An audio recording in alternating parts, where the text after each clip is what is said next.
Welcome back to the Marvel Movie Minute, a daily podcast in which we explore the films of the Marvel Cinematic Universe 1 minute at a time. In this, our fourth season, we're looking at Kenneth Branagh's 2011 film, Thor. I'm Matthew Fox from the Superhero Ethics Podcast. And I'm Andy Nelson from the Next Reel family of podcasts. And today we're talking about minute 72, which begins with Heimdall declaring his loyalty to Odin and ends with Thor helping a very drunk Dr. Selvig into bed. Joining us in the show today, we have Bubbawheat from Flights, Tights, and Movie Nights. You can find movie reviews and podcasts. Bubba, what kind of jumped out at you from this minute? I know it's like two halves, and we're kind of finishing the Heimdall moment.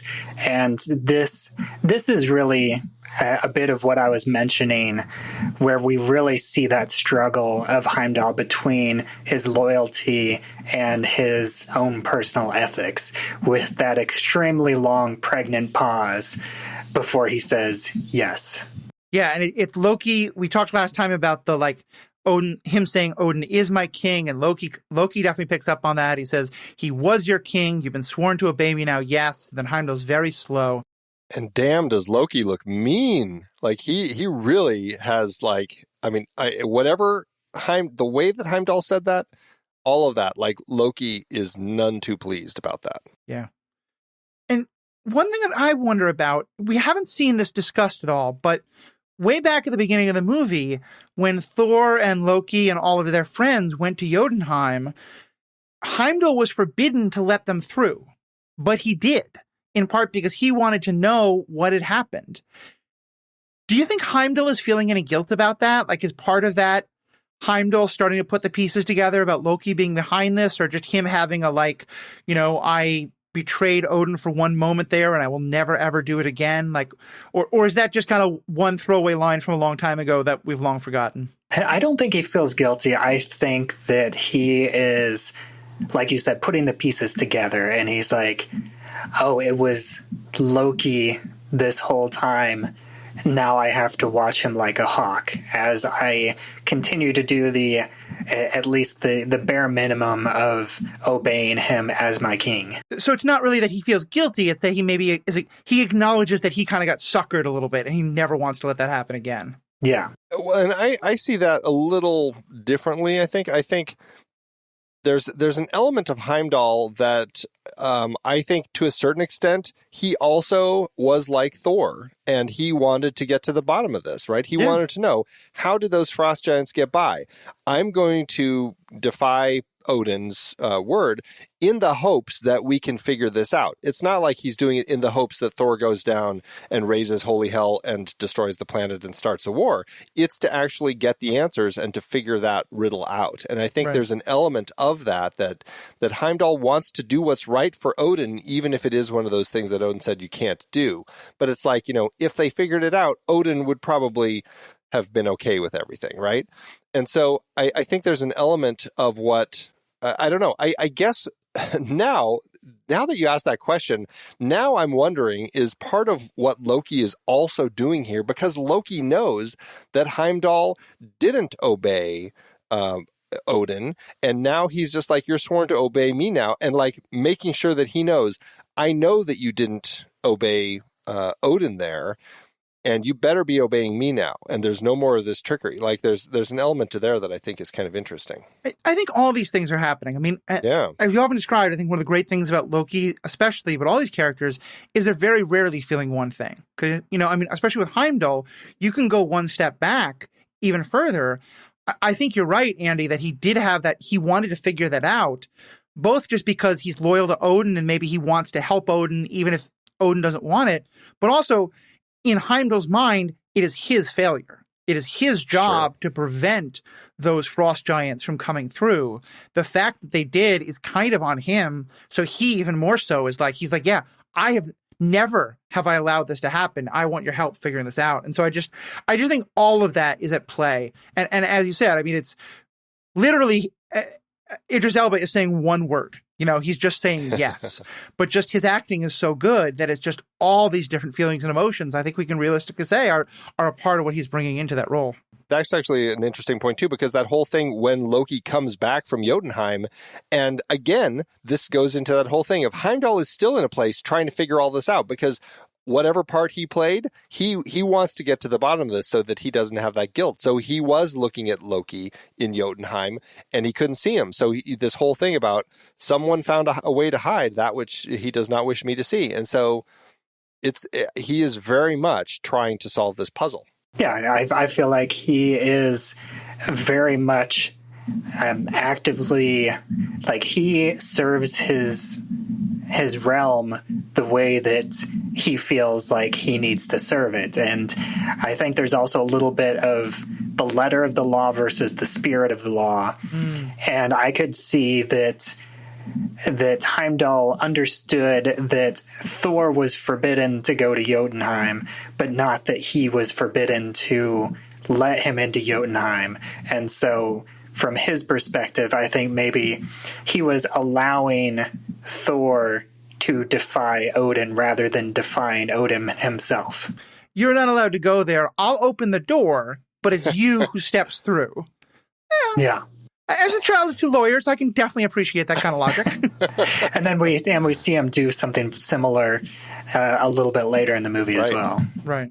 Exactly. And that might also apply here, because here, in that case, maybe Heimdall listened to the letter but not the spirit of the law, and that was for a king he loved.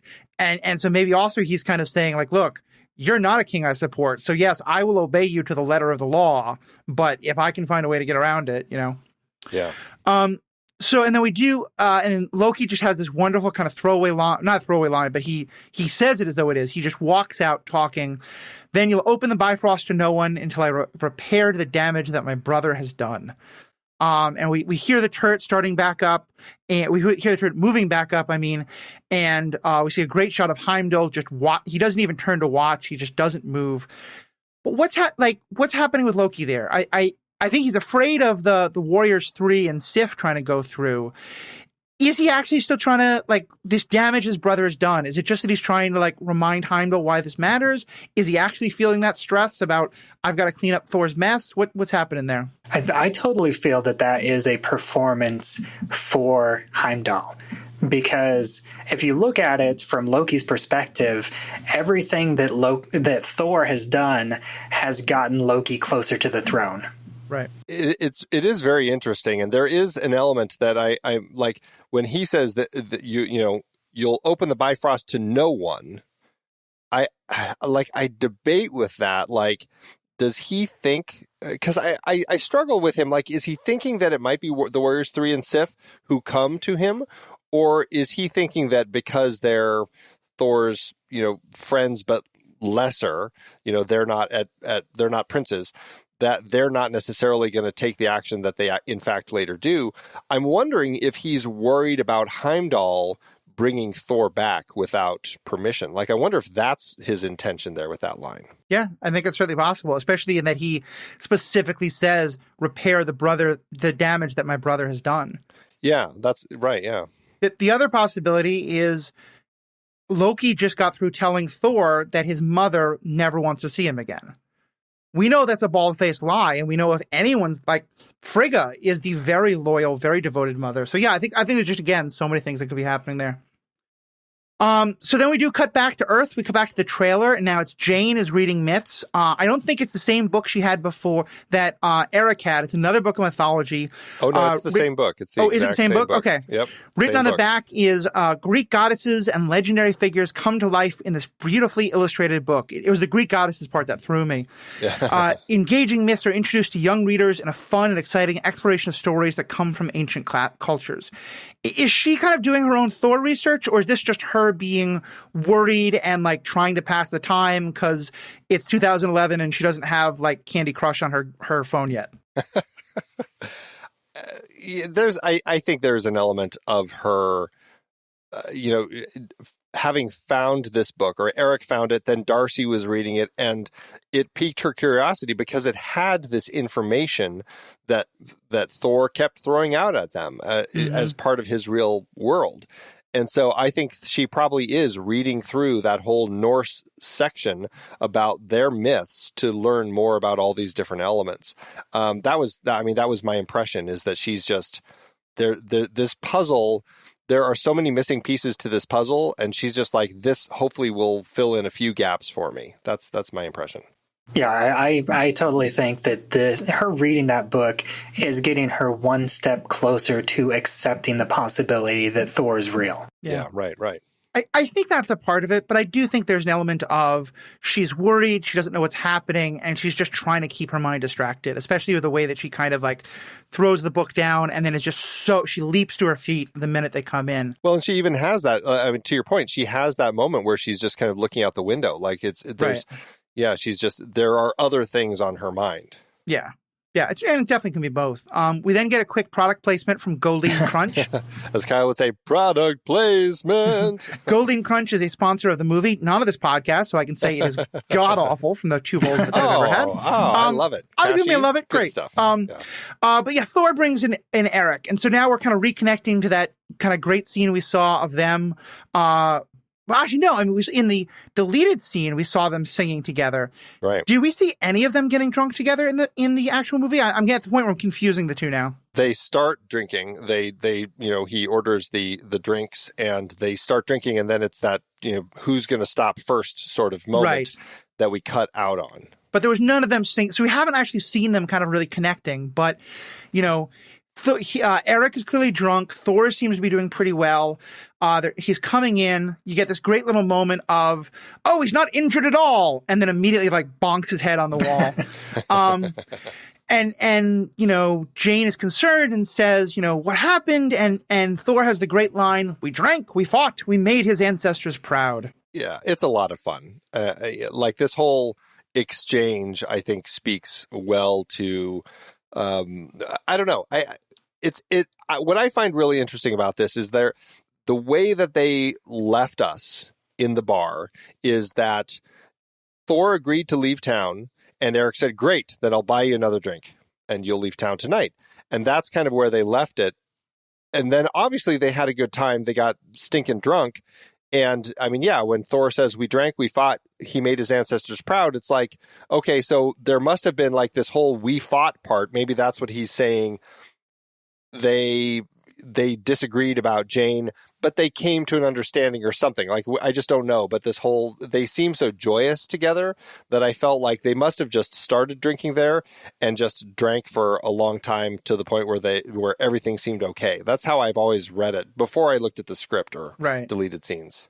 Yeah, I think that it's totally just narrative shorthand that just in this, 30 seconds, your mind fills in exactly how the rest of their night went. Yeah, I think that's true. I think you certainly can read it the way you're talking about, Andy. I think it's also very possible that Branagh wanted to cut out the bar fight, but also just knew this was such a great line that he wasn't going to get rid of it. And so I think you can imagine that happen, or you can imagine a bar fight. Like either one. To me, more than anything, it just again reminds me that like Thor's max stat is charisma. Strength is very high, but he is a 18, 20 plus 5 charisma guy. Because even Erik, who was like, I want you out of town, I think you're bad for Jane, here is, buddy with him. And I just love it. And I love that it's again Thor showing he seems so happy to be carrying this guy and taking care of him. And we're seeing real empathy from him in a way that I don't think it's that he never had it before. I think this is the kind of empathy he had at times for the Warriors 3 and for Sif and for others. It's just that in the past, he's only had it when he wanted to, instead of understanding that sometimes it might be helpful to be empathetic, even when you're not in the best of moods. What's your take on that? Yeah, I think that it does show him connecting with the people, and I like to think, and we also get to see that Thor most likely drank just as much as Erik, but he is clearly not drunk whatsoever. Because I'm sure that the Asgard has much stronger libations up there, but he still appreciates the camaraderie between him and Erik, and that it is him connecting with I guess what he previously would have felt of as lesser people of Midgard, and getting to know that they are just as important as anybody in Asgard. Yeah, I mean, he made his ancestors proud That's probably one of the finest, like highest compliments Thor can give you.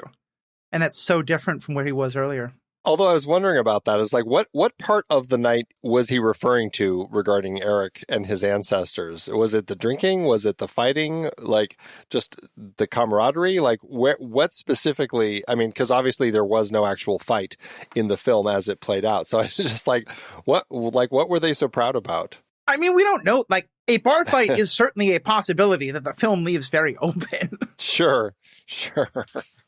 Well, yeah, although he doesn't say he says they didn't get hurt at all. So I assumed that. Yeah, but yeah, it is an interesting thing. It's like, what does Thor see as the sort of thing that makes ancestors proud? Like holding their liquor, maybe, or not holding their liquor. Who knows? I find it very funny. Although talking about a bar fight, it makes me picture a potential comedic bar fight where Erik is just completely drunk and just like, stumbling around and completely missing all the punches just due to well-timed, stumbles while Thor does all the fighting. It is actually scripted kind of funny because what Erik does is, I can't remember exactly what happens, but he's trying to separate Thor from one of the drunk townies that we saw earlier, and Erik's trying to calm the townie down, and then Erik headbutts him and knocks him flat on his butt, and that's kind of so. I mean, it is. I mean, it's not exactly done the way that you're describing, which actually is very funny. But I do appreciate that at least they were trying to do it in a funny way if they had left it in. Yeah. Now, I believe Andy, you had some comments on the sartorial choices being made by both gentlemen and Jane. So let's start with Thor and his wardrobe. Yes, I have that in my notes as well. So when he's at the Shield crater base, he's in his t-shirt. He had given his coat to Jane, and he went in his dark shirt. That's where he was, and he comes out with that.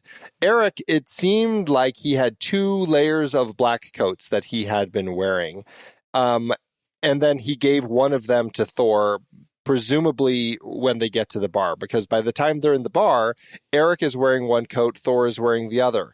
Now, in the bar, if you look on the bar itself next to Thor, there is a plaid coat laying there, presumably someone else's. And apparently, at some point when Thor decided to leave, he decided that coat was what he wanted to wear, because that is now the coat that Thor is wearing. And I find it very funny that essentially he just like stole someone's coat off of the bar and is wearing it right now. So I don't know. It's kind of a funny thing. I don't know. Did you notice anything else with that, Bubbawheat?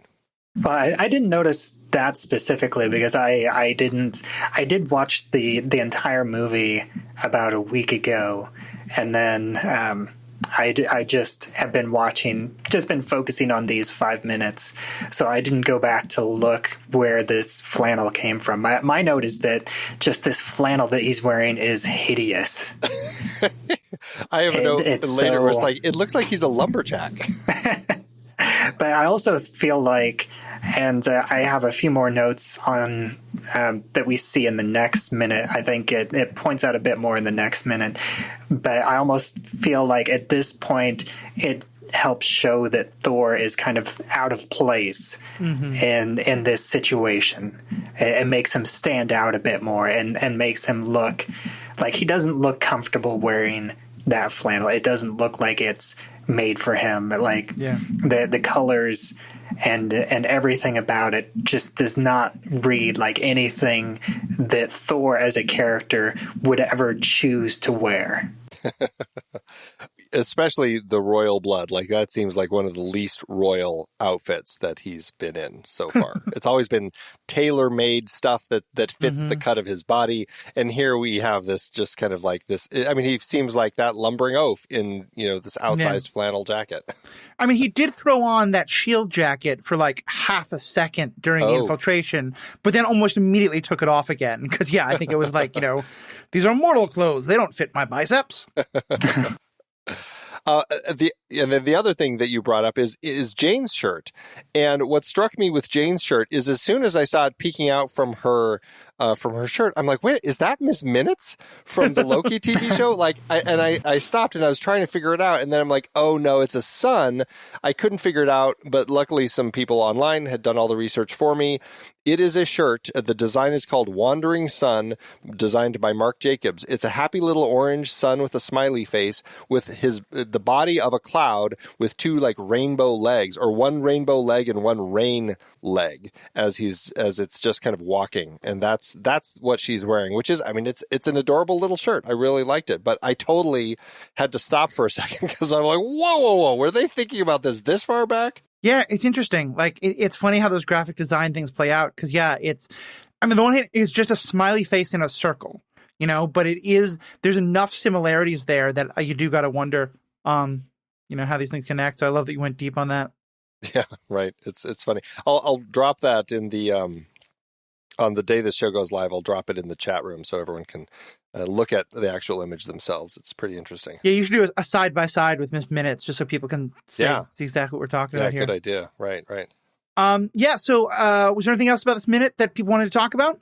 Yeah, I actually noticed a background detail that stood out to me. And in their little RV, there is a TV with a stack of DVDs. And they are not very clear, but I was able to decipher what the top three movies were. Nice. And the top movie on that pile is Dead Again. And all three of the movies are Paramount films, since this was a Paramount movie. And Dead Again, I'd never heard of it, but I just, doing a quick look up, it stars Kenneth Branagh. That's right, yeah. Kenneth Branagh, which actually came out recently because on our the Next Reel Discord, we were discussing bad accents. And he is playing a California detective, and he is a brilliant Shakespearean author. He is an actor. He is a wonderful director. His American accent was so bad in that movie. Which, too bad, because it's a great movie, but it's awful. Sorry, go on, though. And then the second movie, I'm pretty sure, is Reds. And I didn't see any connection specifically. Neither did I with the third movie, which I'm almost certain is School of Rock. Okay. Oh, wow. Interesting. Reds is the one about, I think his name is John Reed, the American reporter who was in St. Petersburg during the what became the Communist Revolution. Yeah, the guy wrote film from 10 Days to Trick the World.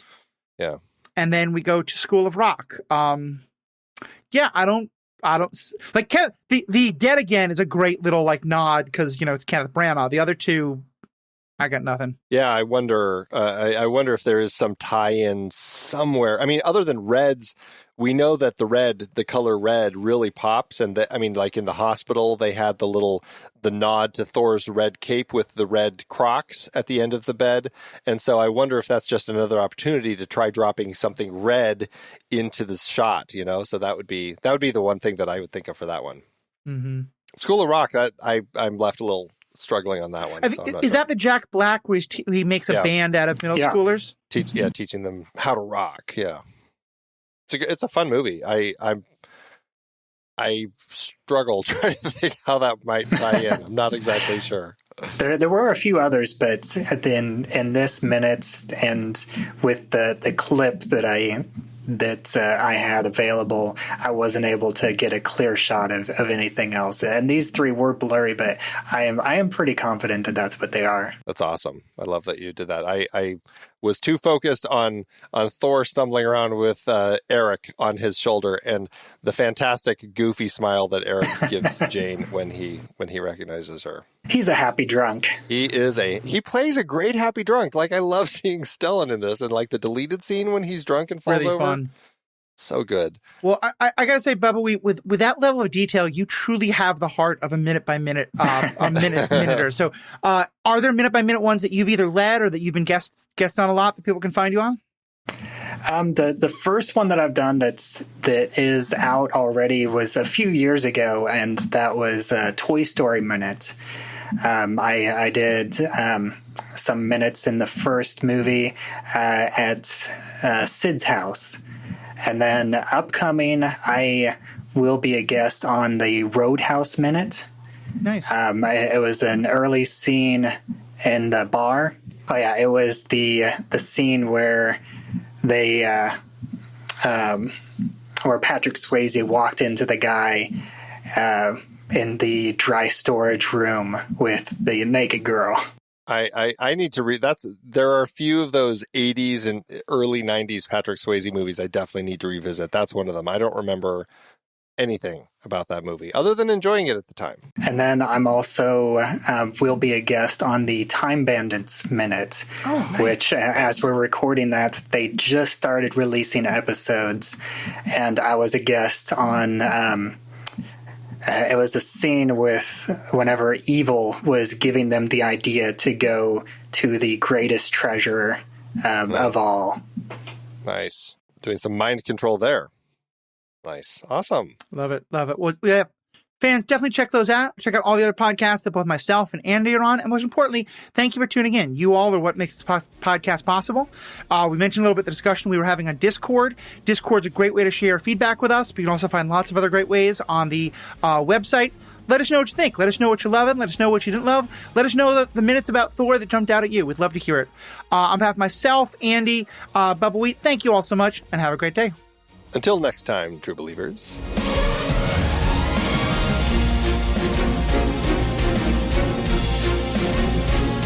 Marvel Movie Minute is a production of True Story FM, engineering by Andy Nelson. This season's music is One Last Ride by Martin Puringer. Find the show at truestory.fm, and if your podcast app allows ratings and reviews, consider doing that for this show.